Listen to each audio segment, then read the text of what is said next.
Olá, eu sou Carolina Esvizero Alves, sou advogada especializada em planejamento patrimonial e sucessório. E hoje eu tenho o grande prazer de receber minha amiga, a doutora Elaine França. É um prazer recebê-la, Elaine. Oi, como é que você tá? Eu tô ótima, muito feliz de ter você aqui pra gente conversar um pouquinho hoje sobre locação, não é mesmo? Excelente, um assunto extremamente importante para quem está precisando economizar, não é mesmo, Carol? É verdade. E me conta uma coisa, agora com a reforma tributária, me conta o que muda nas locações. Vamos começar primeiro no cenário atual, né? Ou no cenário antes da reforma. Quando você locava um imóvel na pessoa física, o que você pagava? Apenas o imposto de renda, numa tabela progressiva que ia até 27,5. E o que vai mudar a partir daí? Não existia CBS e IBS, que são dois novos impostos que foram criados para quem for contribuinte habitual. E como será que eu me torno contribuinte habitual? Se você tiver mais de 3 imóveis, cumuladamente a uma renda anual de 240, acima de 240 mil ou 20 mil, mais de 20 mil por mês, você será contribuinte de CBS e IBS, não é mesmo, doutora? É isso mesmo. E aí você não vai mais pagar só o imposto de renda. Você sairá de uma tabela progressiva que raramente, mas pode acontecer a chegar a 27,5%, mais um 8,4%, que é uma previsão ainda, chegando aí, podendo chegar até uns 35%, doutora, é isso? Mais ou menos, né? É, mais ou menos. Vamos chegar a mais isso aí. Eu te pergunto, e aí? Vamos ter aumento nas locações? Será que o locador vai repassar isso daí? Eu acredito que sim, né? Então, vamos ter aumento na hotel. E como eu, como locadora, ou você, como locatário, nós podemos procurar otimizar isso daí? Como que a gente pode otimizar, Elaine? Nós podemos começar a pensar sobre coding. E vai ser mais barato pagar aluguel, a tributação sobre aluguel, na pessoa física ou na holding? Olha, nós precisamos fazer um planejamento. Nem sempre colocar na holding vai ser mais barato.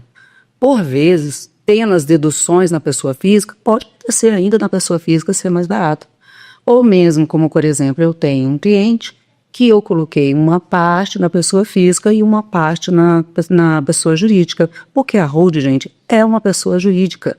Vocês têm que entender isso. Vai ser uma empresa, tá? Então, vocês vão ter custo de uma empresa, né, doutora? Tem. Você tem outros impostos, como contribuição do CLLS. Você tem PIS e COFINS que vai sair para entrar o CBS e IBS, mas ainda assim tem. E você também tem o imposto de renda pessoa jurídica, tá? Então, por vezes, você fazendo essas manobras, você também tem uma redução da sua alíquota do imposto de renda. Que foi isso que fiz com esse meu cliente. Ele hoje tem uma alíquota efetiva na pessoa física de 22,5%. E eu consegui reduzir fazendo essas manobras societárias legais, viu, gente? São manobras legais, previsão legal, e reduziu para 17,5%. Isso se chama elisão tributária. O diferente é, não se pode fazer evasão tributária. Isso não se admite, não é isso, doutora? É isso mesmo. Tem que também olhar a destinação desses imóveis, não é mesmo, Elaine? Sim, também tem essa observação. Você tem que ver se ele é comercial ou residencial. Esses requisitos que nós colocamos antes de tudo, você tem que ver que é para residencial. Se for comercial, você já será contribuinte de IBS e CBS. E qual a diferença da pessoa física como contribuinte habitual e da pessoa jurídica? É porque normalmente, doutora, a gente, como pessoa jurídica, vai conseguir se aproveitar do crédito desse CBS e IBS. Assim como hoje, o ICMS, a empresa consegue se creditar dessa receita de tributos, você também conseguirá, no CBS e IBS, poderá utilizar para pagar outros impostos ou até mesmo o que é previsto pela Lei 214 de 2024, é que você pode, inclusive, receber dinheiro. Exatamente. Teve alguns cálculos que eu já vi onde em construção, na compra e venda de imóveis ou em algumas locações você pode pedir imposto a ressarcir, né, para o comitê gestor do CBS-BS, porque eles são impostos não cumulativos. Então, se você tiver mais crédito do que débito, você teria direito à restituição. Perfeito. E por que a gente fala que a pessoa física não se creditará disso? Porque normalmente não vai ter um contador para fazer esse crédito, não vai poder se utilizar. Então, dessa forma, se você tem mais de 3 imóveis alugados, se você tem uma renda anual de mais de 240 mil, procure um especialista, faça uma viabilidade, um estudo de viabilidade para ver a possibilidade de você constituir uma holding para que você possa ter realmente um planejamento financeiro, um planejamento tributário e societário. Não é isso mesmo, doutora? E agora, doutora, eu te falo, você viu essa semana o buchicho da fake news que apareceu sobre a cessão dos imóveis residenciais para filhos, se você tiver um filho morando com você. É verdade, ele vai ter que pagar imposto. Pois é. Gente, fake news, não podemos falar que isso vai acontecer de forma nenhuma. E não há inovação nenhuma. Porque o regulamento do imposto de renda, decreto 9.580, já previa, mas não dessa forma. Se você cede um imóvel seu para um parente até o 3º grau, por que seria isso? Os seus pais, ou seus avós, ou seus irmãos, ou seus filhos, ou seus netos, para morar, que é uma realidade hoje, né, doutora Carol? É uma realidade hoje. Os avós estão hoje participando efetivamente da vida, da constituição dos netos, né, da vida dos netos. Vocês não vão pagar imposto sobre isso. Desde que, qual é a mudança? Hoje, com a reforma tributária, você terá que formalizar isso daí para um contrato bem feito, onde esteja previsto que é uma alocação residencial para um parente de até 3º grau. E você deverá fazer isso com um advogado, com um especialista. Não façam com modelos do Google, né, doutora? É verdade. É por isso que também que eu disse que a destinação do imóvel é importante. Porque, apesar dessa história de se cobrar tributos dos filhos que morarem nos imóveis dos pais, é uma fake news, existe sim, dentro da legislação do IBS-CBS, a possibilidade de cobrança quando você não é proprietário e aquele imóvel estiver sendo utilizado por via de cessão gratuita. Sim, inclusive para terceiros. Inclusive para terceiros. É o caso daquelas empresas, isso foi muito realizado nos últimos anos, onde a gente abria a holding e colocava como sede da holding o endereço da própria pessoa que ela estava morando. Isso era muito comum.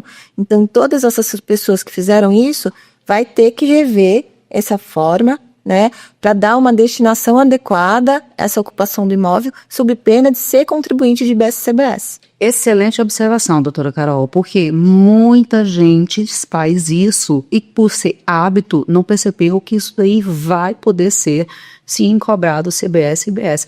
Doutora, vamos dar um pouquinho de dica para eles? Avançadíssima essa dica, né? Como podemos correr dessa possibilidade? Olha, a gente temos algumas formas de correr, né? Em primeiro lugar, quando for capitalizar esses imóveis, capitalizar só a nua propriedade, deixa o direito de usufruto nas mãos da pessoa que realmente está utilizando o imóvel, né? A segunda, fazendo contrato de locação, né? Contrato de locação por um valor real, né? E recolhendo o tributo sobre isso também. Ou também fazendo um contrato de comodato, ou estipulando regras dentro do contrato social sobre a utilização e a fruição dos imóveis da empresa. Então, existem diversas saídas que podem ser colocadas. Cada uma tem a sua consequência. O importante é dar ciência a todos os clientes para que eles saibam aquilo que pode acontecer. Perfeito. A doutora Carol está afiadíssima. E é isso mesmo. E outra observação que nós fazemos também. Agora nós vamos ter um cadastro único de todos os imóveis, o que está sendo conhecido também como tabela FIP. O que é isso? Não adianta mais, doutora, o pessoal ficar fingindo aquele valor módico no aluguelzinho, só o comodato. Vamos fazer um contrato de empréstimo oneroso com um valorzinho pequeno. Todos os imóveis já estarão nesse cadastro único com um valor pré-estabelecido pelo governo. Você sabe que eu fiz uma postagem contando quando saiu a Instrução Normativa 275, né? Contando sobre esse cadastro único. E foi um vídeo, aqueles vídeos que a gente faz sem nenhuma pretensão, que não teve uma edição, a legenda saiu com algumas palavras erradas, mas deu 189 mil visualizações.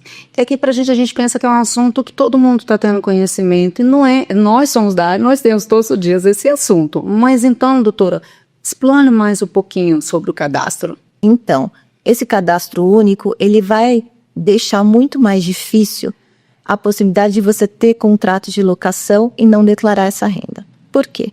Porque com a inteligência artificial da Receita Federal, vai poder se cruzar o endereço que está declarado na sua declaração de imposto de renda com o cadastro único de imóvel. Então, olha, esse imóvel aqui está registrado em nome da empresa tal e quem está morando lá é outra pessoa. A que título está morando? E se você não tiver um documento hábil que comprove a que título você está utilizando aquele imóvel, você vai ser tributado. E quem vai definir o valor vai ser a Receita. Então, vai ser muito maior do que o valor do aluguel habitual. E não adianta vocês acharem, mas o meu imóvel é informal, por exemplo, eu sou de Brasília. Lá nós temos muito imóveis irregulares. Não adianta, porque esse cadastro ele vai juntar cadastro de cartórios, da Receita, das prefeituras, de todos os imóveis rurais, urbanos. Não adianta você achar que agora você consegue dar um jeitinho brasileiro para os aluguéis. Teve muita gente lá, e um dos motivos que eu acho que viralizou essa postagem, falando sobre política, que agora a gente vai virar comunista, porque na verdade é o seguinte, sempre existiu a obrigação de se pagar tributo sobre a locação. O que o governo está criando é mecanismo de fiscalização, mas a obrigação ela sempre existiu. Então, isso não é uma decisão meramente política. Não tem nada disso daí, sempre existiu. Simplesmente nós estamos com tecnologias avançadas, gente. A inteligência artificial está para todo mundo, inclusive para eles, né? Exatamente. Então, vamos formalizar, procure um especialista. Novamente insisto, procure um advogado. Não faça isso por modelos achados no Google ou até mesmo numa inteligência artificial. Procure um especialista e faça com segurança o seu planejamento. Isso é planejamento, né, doutora? É isso que nós estamos aí estudando todos os dias, trabalhando todos os dias, incansavelmente, para a gente buscar fazer da forma correta, forma legal, e não fazer estruturas mirabolantes. Quem for procurar você prometendo coisas que não existem, não vá pela forma mais fácil, faça pela forma correta, né, doutora? Exatamente. Elaine, qual o recado que você daria para quem está nos assistindo agora? Faça um planejamento sucessório patrimonial e societário, tributário, procure especialistas de confiança. Tá certo. Um grande prazer recebê-la, você é extremamente simpática, você sabe que eu sou sua admiradora faz tempo, então, muito obrigada. Doutora Carol, você é sempre muito generosa, você sabe, desde a primeira vez que nos vimos foi uma identificação, além de ser uma mulher linda, viu? Vou falar para você, você é uma mulher linda, por fora mais ainda, mas por dentro mais ainda. Muito obrigada pela oportunidade, espero que nós voltemos, tá? Fazendo novos podcasts, quero você também em Brasília para fazermos lá. Se Deus quiser. Tá? Obrigada.